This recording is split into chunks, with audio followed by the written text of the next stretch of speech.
Dear students, welcome to the class. तो आज के सेशन की शुरुआत करेंगे हम लोग करंट इलेक्ट्रिसिटी चैप्टर्स में। नया टॉपिक हमारा है effect of temperature on resistance. पिछले वीडियोज में हम लोगों ने कुछ numericals, Ohm's law, drift velocity, इन सब सारी चीज़ों को हम लोगों ने डिस्कस किया था। तो अब हम रेजिस्टेंस में आगे बढ़ते हैं और टॉपिक लेते हैं कौन सा, effect of temperature on resistance. यानी कि किसी भी कंडक्टर का रेजिस्टेंस जो है, उस रेजिस्टेंस पर टेम्परेचर का क्या इम्पैक्ट होगा, और साथ ही साथ रेजिस्टेंस के साथ साथ हम लोग उसके स्पेसिफिक रेजिस्टेंस, यानी स्पेसिफिक रेजिस्टेंस का मतलब क्या होगा, दैट इज़ द रेजिस्टिविटी, यानी कि रेजिस्टिविटी पर भी टेम्परेचर का क्या इफेक्ट होगा, उन सारी चीज़ों को हम लोग डिस्कस करेंगे। ठीक है, तो सबसे पहले शुरुआत करते हैं effect of temperature on resistance of the conductor. अब जैसा कि हम लोगों ने देखा था ओम्स लॉ के थ्रू कि जो आर का इक्वेशन था, आर इक्वल टू क्या होता है, रो एल अपॉन ए, और रो को हम लोगों ने ओम्स लॉ में देखा था क्या कि रो इक्वल टू क्या होता है, m upon n E square tau, where tau is the relaxation time. तो देखिए यहाँ पे एक्सप्रेशन हमारे पास लिखा हुआ है कि we know that the resistance of a metallic conductor is R equal to m upon n E square tau into l by A. This quantity, यानी ये जो आपका एम अपॉन एन ई स्क्वायर टाउ है, क्या इंडिकेट करता था, resistivity of the material. ठीक है, मटेरियल का रेजिस्टिविटी। अब जरा इस इक्वेशन में एक चीज़ देखिए, तो यहाँ से हम ये भी तो कह सकते हैं फॉर ए गिवन कंडक्टर, अगर मान लेते हैं कि ये अगर आपका कंडक्टिंग वायर है या कंडक्टर है, ठीक है, इसमें अगर हम टेम्परेचर देंगे तो हो सकता है कि इसका एक्सपेंशन होगा, तो एक्सपेंशन जो होगा वो लेंथ भी बढ़ेगा और आपका एरिया भी इंक्रीज होगा। लेकिन लेंथ और एरिया इंक्रीज करेगा, लेकिन दोनों का रेशियो क्या होगा, आपका हमेशा कांस्टेंट रहेगा। ठीक है, तो यहाँ पर अगर आप रेजिस्टेंस देखते हो तो रेजिस्टेंस मास आपका कांस्टेंट, एल बाई ए का रेशियो भी क्या रहेगा, आपका कांस्टेंट रहेगा। एन क्या है, कांस्टेंट, और ई क्या है, चार्ज, वो भी आपका कांस्टेंट। तो ओनली जो वेरिएबल है वो क्या दिख रहा है आपका, टाउ। टाउ क्या था आपका, रिलैक्सेशन टाइम, यानी time between the mean free time between the two successive collision. हम लोगों ने ड्रिफ्ट वेलोसिटी में इसको डिफाइन किया था। तो आर का डिपेंडेंसी किस पे हो रहा है आपका, for a given conductor, tau पे, यानी R is inversely proportional to क्या हो गया आपका, रिलैक्सेशन टाइम। तो देखिए होगा क्या कि जैसे ही मेटेलिक कंडक्टर आपका है, टेम्परेचर को अगर हम इंक्रीज करते हैं, तो टेम्परेचर को अगर हम इंक्रीज करेंगे तो जो इसमें आयंस होते हैं उनका वाइब्रेशन क्या होगा आपका, इंक्रीज करेगा। तो वाइब्रेशन इंक्रीज करेगा तो उसकी वजह से, यानी कि फ्रीक्वेंटली आपका होगा, उसकी वजह से इलेक्ट्रॉन्स के साथ क्या होगा, आपका कॉलिजन होगा, और वो कॉलिजन इतना फास्ट होगा कि रिलैक्सेशन टाइम जो होगा वो क्या हो जाएगा, आपका रिड्यूस हो जाएगा। अगर हम टेम्परेचर को इंक्रीज करेंगे तो आयंस में वाइब्रेशन जो होगा वो क्या होगा, आपका फ्रीक्वेंटली आपका होगा, यानी कि मोर वाइब्रेशन आपका होगा, और वाइब्रेशन होने की वजह से इलेक्ट्रॉन्स का आपस में क्या होगा, आयंस के साथ में आपका कॉलिजन होगा। तो टाउ को हम लोगों ने क्या डिफाइन किया था, mean free path between the two successive collision. लेकिन यहाँ पे जब फ्रीक्वेंटली आपका कॉलिजन होगा, इसका मतलब कि टाउ का क्या हो गया, टाइम आपका रिड्यूस कर गया, यानी कि रिलैक्सेशन टाइम क्या हो गया, आपका रिड्यूस कर गया। फ्रीक्वेंटली कॉलिजन होगा तो आपका जो रिलैक्सेशन टाइम होगा वो क्या होगा, आपका रिड्यूस होगा। अब जरा देखिए, अगर टाउ आपका ये रिड्यूस होगा, फैक्टर डिनोमिनेटर में फैक्टर अगर आपका रिड्यूस करेगा तो आर का वैल्यू क्या करेगा, आपका इंक्रीज करेगा। तो हम कह सकते हैं कि टेम्परेचर को इंक्रीज करने पर कंडक्टर का रेजिस्टेंस जो है वो क्या होगा, आपका इंक्रीज करेगा। और क्यों इंक्रीज कर रहा है, रिलैक्सेशन टाइम की वजह से। ठीक है, तो ये इसका बेसिक फिनोमेना होगा, यानी कि रेजिस्टेंस जो होगा हमेशा मेटेलिक कंडक्टर के अंदर में, जब भी आप टेम्परेचर को इंक्रीज करोगे तो रेजिस्टेंस आपका क्या करेगा, आपका इंक्रीज करेगा। ठीक है, उसी चीज़ को मैंने यहाँ पे लिखा हुआ है, आप देख सकते हैं कि when the temperature of the conductor increases the amplitude of vibration of ions increases and hence the collision between electrons and the ions become more frequent, यानी कि बहुत फास्टली आपका होगा। तो फास्टली जब होगा तो रिलैक्सेशन टाइम क्या हो जाएगा, आपका दो कॉलिजन के बीच का टाइम रिड्यूस कर जाएगा। This reduces the relaxation time and hence the value of resistance R increases with rise of temperature। क्योंकि यहाँ पे हम देख रहे हैं कि अगर डिनोमिनेटर में वैल्यू कोई अगर आपका डिक्रीज करता है तो ओवरऑल वैल्यू क्या होगा, आपका इंक्रीज, यानी टाउ रिड्यूसेज, आर इंक्रीजेज। तो R increases with rise of temperature. ठीक है, तो ये तो आपका होगा कि रेजिस्टेंस आपका इंक्रीज करेगा। अब सवाल ये उठता है कि जो रेजिस्टेंस का जो इंक्रीज इन रेजिस्टेंस है वो किन दो फैक्टर पे डिपेंड करता है। ये दो फैक्टर पे आपको डिपेंड करेगा, पहला राइज इन टेम्परेचर और दूसरा initial value of the resistance. ठीक है, तो देखिए resistance of a conductor depends on two factors. First factor is increase in resistance as, यानी कि रेजिस्टेंस में जो आपका इंक्रीमेंट होगा वो डायरेक्टली प्रोपोर्शनल होगा किसके, चेंज इन रेजिस्टेंस या चेंज इन टेम्परेचर, और उसी को हम कह सकते हैं क्या, इंक्रीज इन टेम्परेचर। तो हम क्या लिख सकते हैं, R T minus R zero. R T minus R zero क्या होगा, दैट इज द इंक्रीज या change in resistance, is directly proportional to increase in temperature भी कह सकते हैं या चेंज इन टेम्परेचर भी कह सकते हैं। तो R T minus R zero is proportional to T minus T nought, इसको हमने क्या ले लिया, इक्वेशन फर्स्ट। तो ये आपका हो गया फर्स्ट पॉइंट। सेकंड पॉइंट हम लोग लेते हैं, तो सेकंड पॉइंट क्या हो जाएगा आपका, देखिए मैं इसको रेज कर रहा हूँ। सेकंड पॉइंट आपका हो जाएगा, सेकंड पॉइंट मैंने क्या कहा कि इनिशियल वैल्यू पर डिपेंड करेगा, इनिशियल वैल्यू पर।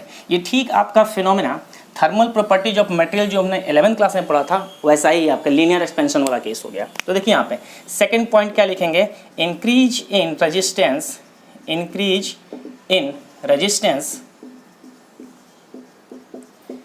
Is directly proportional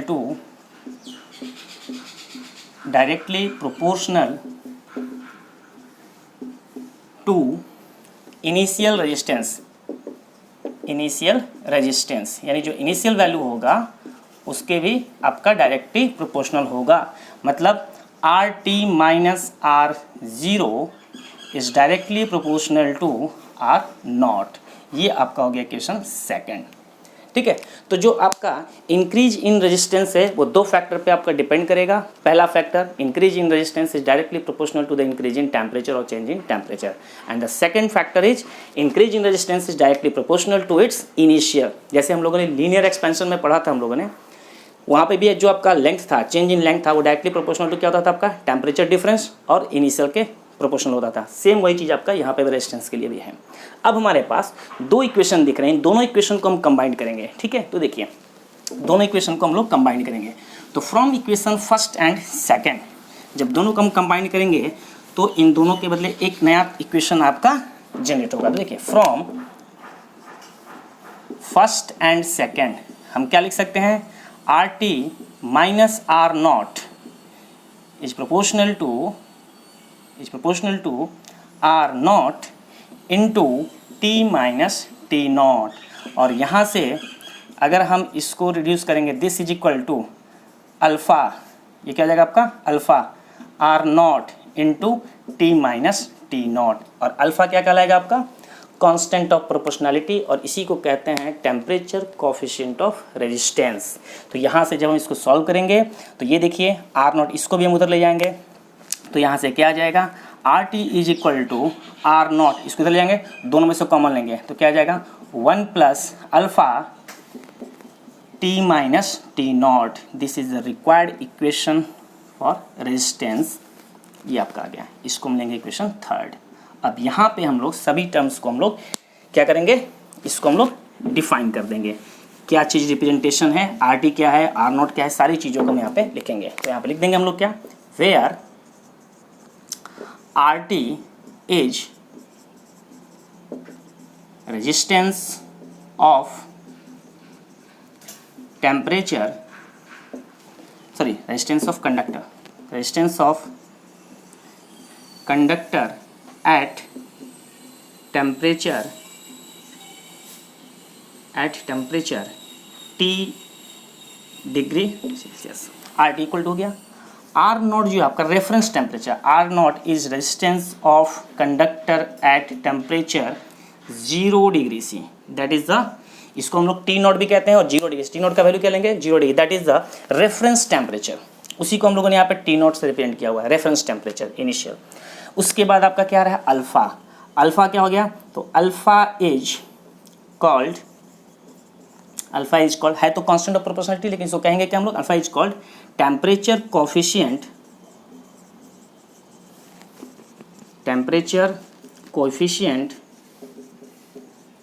of resistance, temperature coefficient of resistance.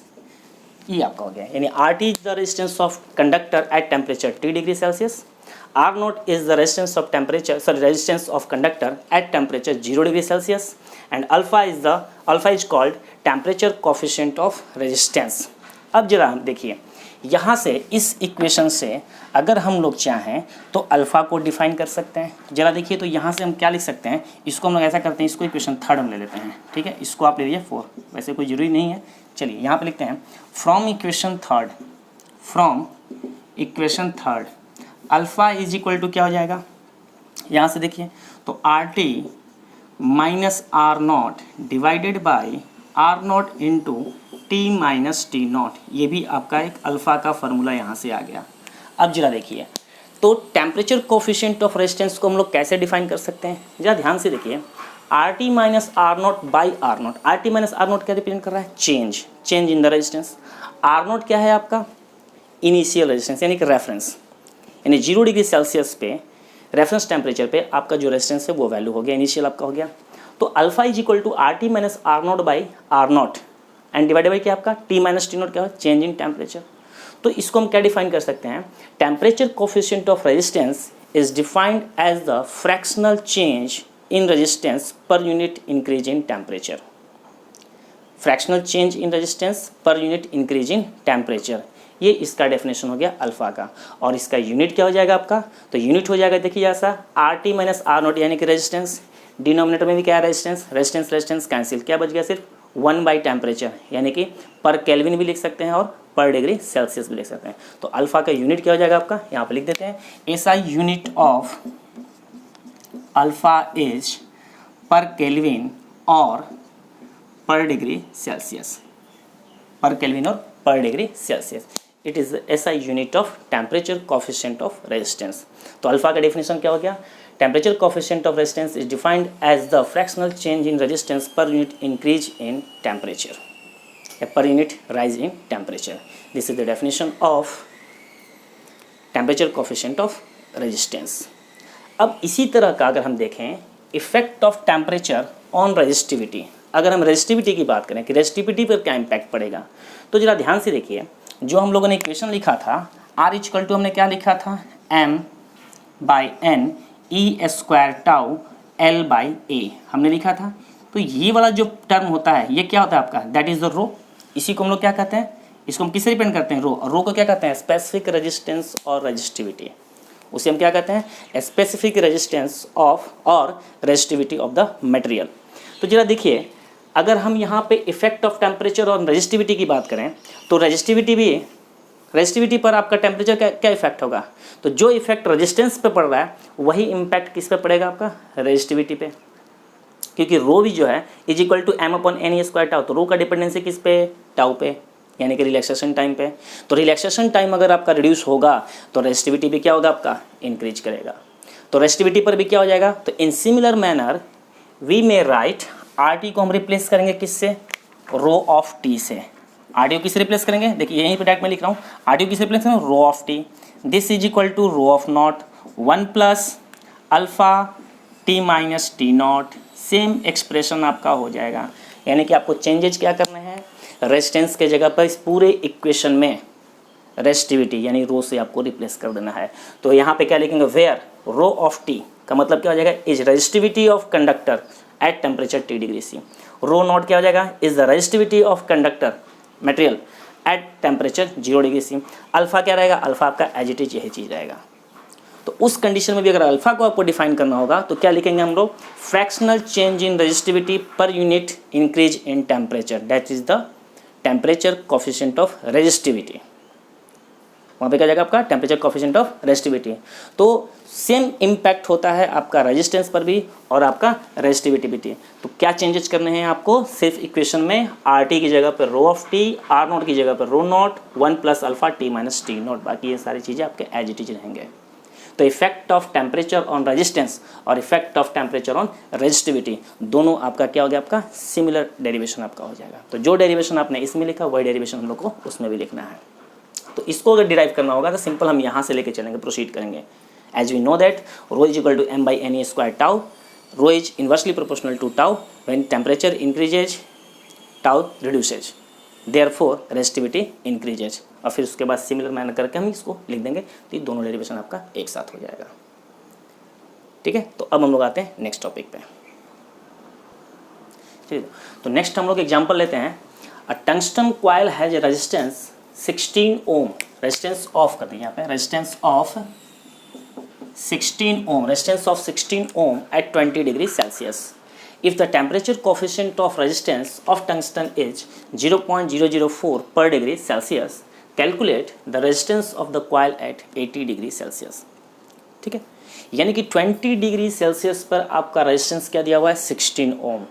ठीक है, if the temperature coefficient of resistance of tungsten is 0.004 degree 0.004 per degree Celsius, calculate the resistance of the coil at 80 degree Celsius. ठीक है, तो सबसे पहले जो आपका पास quantity सारे डेटा दिए हुए हैं पहले आप उसको लिखिए। ठीक है, तो R20 का मतलब क्या हो गया कि रेजिस्टेंस ऑफ द वायर या resistance of the tungsten coil at 20 degree C, this is equal to क्या लिखेंगे यहाँ पे 16 ओम R20। ठीक है, अल्फा क्या दिया हुआ है, टेम्परेचर कोफिशिएंट 0.004 पर डिग्री सेल्सियस, ये आपका दिया हुआ अल्फा। ठीक है, अब इसके कोरस्पॉन्डिंग अगर आप देखेंगे तो यहाँ पे T1 इज इक्वल टू क्या दिया हुआ है, T1 is equal to 20 degree Celsius और T2 यानी कि आपको R80 फाइंड आउट करना है, R80 आपको फाइंड आउट करना है। ठीक है, अब जरा देखिए R0 आपका नहीं दिया हुआ है 0 डिग्री सेल्सियस पे, तो हम लोग क्या करेंगे यहाँ पे using R0 is equal RT is equal to R0 into 1 plus alpha T minus T0, ये हमारा एक फार्मूला होता है। इसी फार्मूले पे हम लोग जो है वैल्यू को सब्स्टिट्यूट करेंगे। तो जरा देखिए अगर हम लोग टेम्परेचर 20 डिग्री सेल्सियस पे लेते हैं तो यहाँ पे क्या लिखेंगे R20 is equal to R0 1 plus alpha और यहाँ पे क्या लेंगे हम लोग T का मतलब करस्पॉन्डिंग 20 और माइनस यहाँ पे क्या लेते हैं हम लोग 0, ये हम लोग ले लेंगे। और 0 के करस्पॉन्डिंग यानी 0 degree Celsius corresponding temperature resistance क्या आपका R0 है। तो एक इक्वेशन आपका ये हो गया, यानी कि हम यहाँ पे लिख सकते हैं R20 is equal to R0 into 1 plus 20 times of alpha, एक इक्वेशन आपका ये हो गया। ठीक है, अब हम लेते हैं नाउ, अब हम यहाँ पे लिखते हैं R80 इजकल टू, तो R80 is equal to R0 into 1 plus alpha, 80 minus 0 करेंगे तो क्या आ जाएगा, यानी कि यहाँ पे हम क्या लिख सकते हैं 80 अल्फ़ा लिख सकते हैं। सेम इसको ले लीजिए आप इक्वेशन सेकंड, यानी सारे वैल्यू हम इसी इक्वेशन में रखेंगे। तो RT, अब यहाँ पे T को हम क्या ले रहे हैं 80 वाला करस्पॉन्डिंग ले रहे हैं, R0 1 प्लस अल्फ़ा T की जगह पर 80 और T0 का वैल्यू 0, क्योंकि हमने यहाँ पे R0 ले रखा है। ये दो इक्वेशन हो गया। अब क्या करेंगे हम लोग, इक्वेशन फर्स्ट को डिवाइड करेंगे किससे, इक्वेशन सेकंड से। तो equation first is divided by second, तो क्या हो जाएगा आपका, डिवाइड करोगे तो देखिए यहाँ पे R20 by R80 is equal to, इन दोनों को डिवाइड करोगे R0 आपका कैंसिल हो जाएगा, R0 कैंसिल हो जाएगा, क्या बच जाएगा आपके पास, तो 1 plus 20 alpha divided by 1 plus 80 alpha. हमें किसका वैल्यू चाहिए, R80, यानी कि 80 डिग्री सेल्सियस पे हमें रेजिस्टेंस चाहिए। तो R80 इज इक्वल टू क्या हो जाएगा, R20 into 1 plus 80 alpha divided by 1 plus 20 alpha. अब सारा वैल्यू आप रख दीजिए, R20 का वैल्यू क्या है 16 into 1 plus 80 into 0.004 divided by 1 plus 20 into 0.004, this is equal to 16 into, ये आपका आ जाएगा 1 प्लस 0.32 डिवाइडेड बाय 1 प्लस 0.08, तो this is equal to 16 into 1.32 divided by 1.08, और इसको सॉल्व करेंगे हम लोग तो इसका आपका आंसर आ जाएगा 19.6, दिस इज इक्वल टू 19.6 ओम, यानी कि 80 डिग्री सेल्सियस टेम्परेचर पर आपका वैल्यू क्या हो जाएगा, आपका 19.6 आपका टेम्परेचर हो जाएगा। एक और तरीके से आप इसको चाहो तो सॉल्व कर सकते हो, कैसे, तो देखिए 20 के कोरस्पॉन्डिंग आपका रेजिस्टेंस दिया हुआ है, आप चाहो तो यहाँ पर डायरेक्ट रख सकते हो वैल्यू को, R80 इजकल टू R0 की जगह पे क्या ले लो आप R20 reference temperature, 1 plus alpha T की जगह पे ले लो आप 80 और T0 की जगह पे क्या लोगे आप 20, वहाँ से भी करोगे तो आपका वैल्यू आ जाएगा, इसको भी आप चेक कर सकते हो। तो ये था हमारा effect of temperature on resistance of the conductor के बेस्ड पे आपका एक न्यूमेरिकल। कुछ और के साथ हम लोग देखते हैं,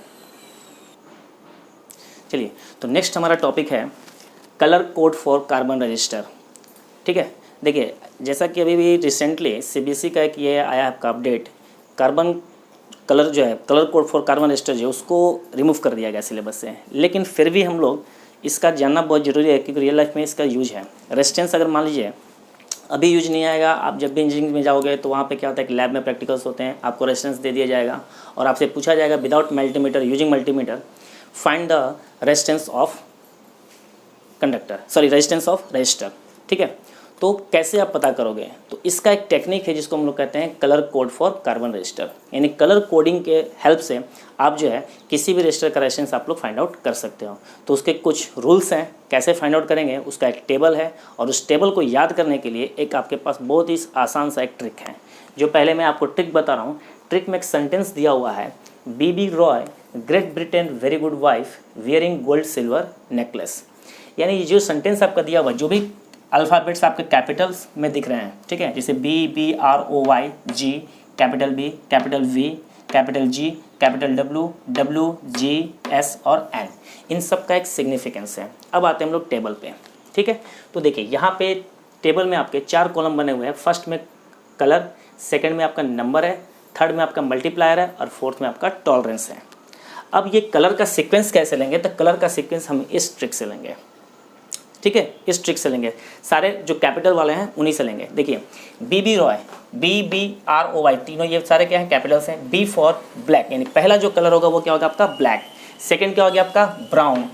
R for red, O for orange, Y for yellow, G for green, B for brown, sorry B for आपका हो जाएगा blue, V for violet, G for grey, W for white, G for gold, S for silver और N for necklace. तो देखिए black, brown, red, orange, yellow, green, blue, violet, grey, white, gold, silver and no colour.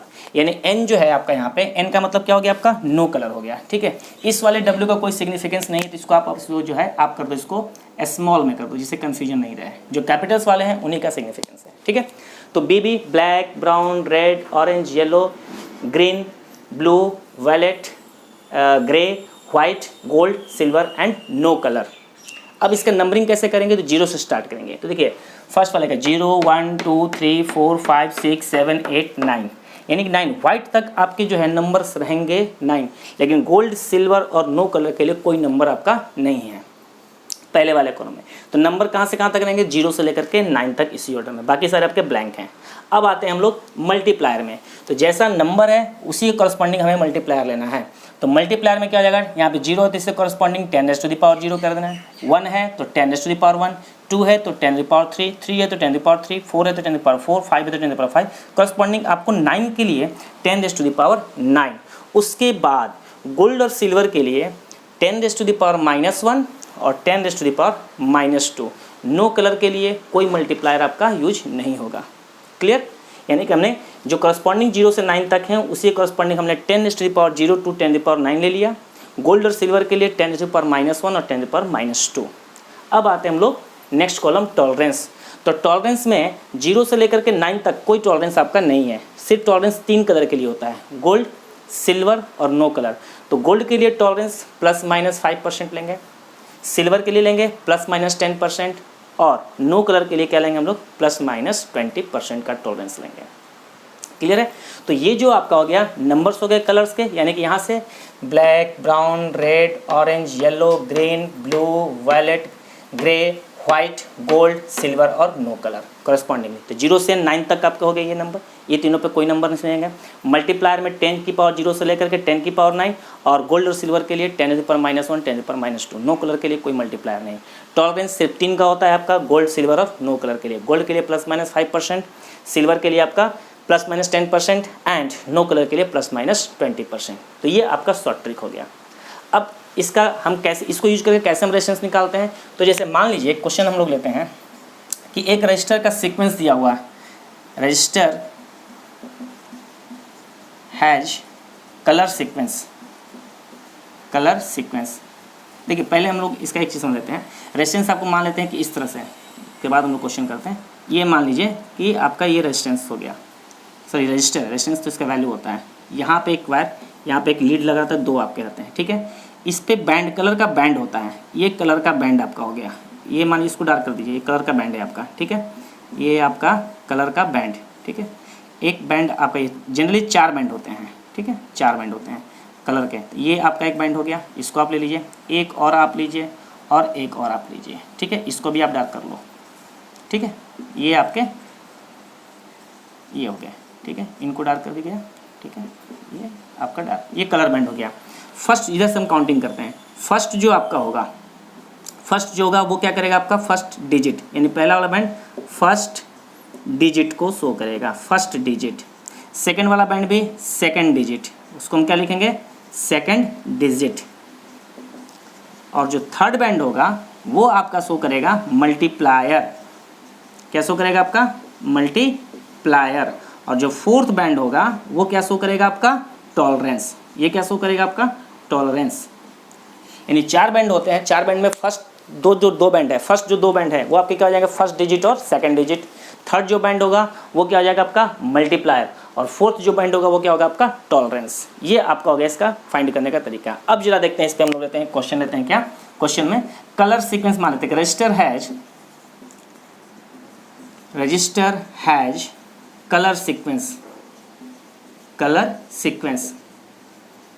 Colour sequence मान लेते हैं कि यहाँ पे दिया हुआ आपका रेड, उसके बाद दिया हुआ आपका रेड के बाद मान लीजिए आप ब्लू, ठीक है, उसके बाद आप ले लीजिए वायलेट, और यहाँ पे आप ले लीजिए नो कलर, यानी कोई कलर ही नहीं है, ये नो कलर, ठीक है। ये एग्जांपल है, यानी कि रजिस्टर जो है आपका उस पर 4 आपके हैं रेड, ब्लू, वायलेट और नो कलर। इसका रेजिस्टेंस कैसे फाइंड आउट करेंगे?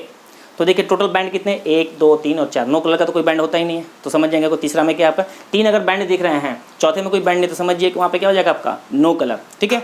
तो फर्स्ट 2 मैंने क्या बताया डिजिट, तो रेड का कॉरेस्पॉन्डिंग नंबर देखिए, रेड का कॉरेस्पॉन्डिंग नंबर क्या आ रहा है 2, यहाँ पे क्या लिखेंगे हम लोग 2 फर्स्ट डिजिट। ब्लू का कॉरेस्पॉन्डिंग नंबर देखिए ब्लू, यहाँ पे कॉरेस्पॉन्डिंग नंबर क्या है 6, तो सेकंड डिजिट आपका हो गया 26। यानी फर्स्ट जो 2 बैंड होंगे वो आपके फर्स्ट और सेकंड डिजिट्स को शो करेंगे। तो फर्स्ट रेड हमारा था, रेड का नंबर क्या है 2 लिख दिया हमने। ब्लू का नंबर क्या था आपका 6, हमने 6 लिख दिया, 26 हो गया आपका ये। अब आते हैं थर्ड पे, थर्ड क्या कर रहा है आपका मल्टीप्लायर, तो मल्टीप्लायर वायलेट कहाँ पे ये रहा हुआ, वायलेट का मल्टीप्लायर क्या है 10⁻⁷ तो यहाँ पे मल्टीप्लायर है तो मल्टीप्लाइड बाई 10⁻⁷, ये हो गया आपका वायलेट।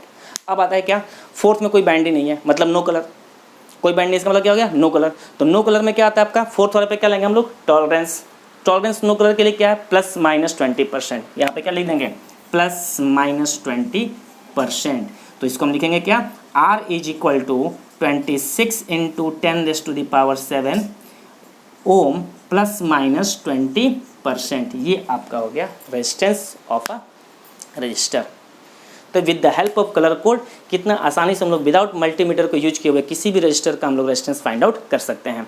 तो ध्यान रखिएगा कि फर्स्ट 2 बैंड आपका क्या हो जाएगा आपका digit, first digit and second digit. Third band क्या शो करता है आपका मल्टीप्लायर, और फोर्थ कलर अगर जो रहेगा, फोर्थ में अगर कोई बैंड है तो वो क्या शो करेगा सिर्फ टॉलरेंस। अगर कोई कलर नहीं है तो नो कलर का टॉलरेंस लेंगे। गोल्ड अगर मान लेते हैं यहाँ पे हमने लिख देता नो कलर की जगह पे सिल्वर अगर था तो सिल्वर का टॉलरेंस क्या हो जाएगा आपका ±10%, तो यहाँ पे क्या जाता है ±10% आपका जाता है।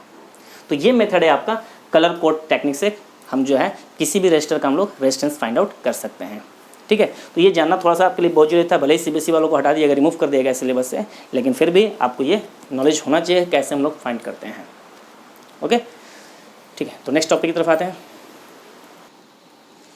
चलिए तो कुछ क्वेश्चंस आप लोगों के लिए हैं, ये 2 क्वेश्चंस आप मैंने दिए हुए हैं विथ ऑप्शन है आपके। तो फर्स्ट है आपका कलर बैंड सीक्वेंस पे क्वेश्चन हो गया, और सेकंड वाला जो क्वेश्चन है वो आपका effect of temperature on resistance वाले बेस पे हो गया। तो इसके भी कुछ ऑप्शंस आपके पास दिए हुए हैं, ठीक है। तो इन दोनों क्वेश्चन का आंसर जो है आप लोग खुद से फाइंड आउट करेंगे, और कमेंट सेक्शन में जो है ऑप्शन को आप क्या करेंगे सिर्फ उसमें आपको पोस्ट करना है, ठीक है। इस वीडियो लेक्चर के कमेंट सेक्शन में आपको सिर्फ ऑप्शन, जैसे कि मान लीजिए कि इसका ऑप्शन अगर बी है तो आपको बी वहाँ पे क्वेश्चन नंबर डाल करके फर्स्ट और आपको ऑप्शन बी, इसका अगर मान लीजिए ऑप्शन डी अगर आ रहा है तो आपको क्वेश्चन नंबर सेकंड और ऑप्शन डी, सिर्फ आपको इतना करना है, ठीक है। तो ये 2 क्वेश्चंस आपको जो है कमेंट में इसका आंसर जरूर आप दीजिए, ठीक है। तो आज का सेशन हम लोग यहीं पे एंड करते हैं। नेक्स्ट वीडियो में नए टॉपिक के साथ फिर से हम लोग मिलेंगे, तब तक के लिए धन्यवाद।